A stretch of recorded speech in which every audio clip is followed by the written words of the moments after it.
சென்னை வண்டலூர் அடுத்த மேலக்கோட்டையூரில் சர்வதேச தடகள சைக்கிளிங் போட்டியை துணை முதலமைச்சர் உதயநிதி ஸ்டாலின் கொடியசைத்து துவக்கி வைத்தார். இது பற்றிய மேலும் விவரங்களை தருகிறார் நமது செய்தியாளர் ஜெய்சங்கர். ஜெய்சங்கர், முழு விவரம்.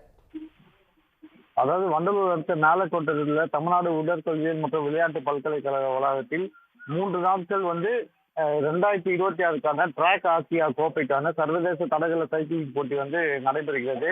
இதன் துவக்க போட்டியான இன்று தமிழ்நாடு துணை முதலமைச்சர் உதயநிதி ஸ்டாலின் அவர்கள் தனிநபர் தடகள சைக்கிளிங் போட்டியை கொடியசைத்து துவக்கி வைத்தார்.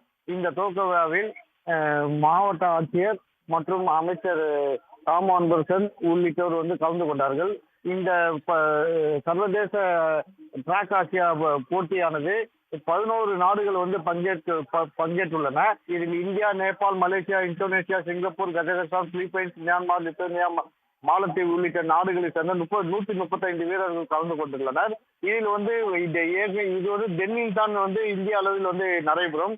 முதல் முறையாக டெல்லியை அடுத்து தமிழகத்தில் இது போல சென்னையில் இது போல டிராக் ஆசியா சைக்கிள் போட்டி தடகள போட்டி நடைபெறுவது மிக முக்கியமாக பார்க்கப்படுகிறது.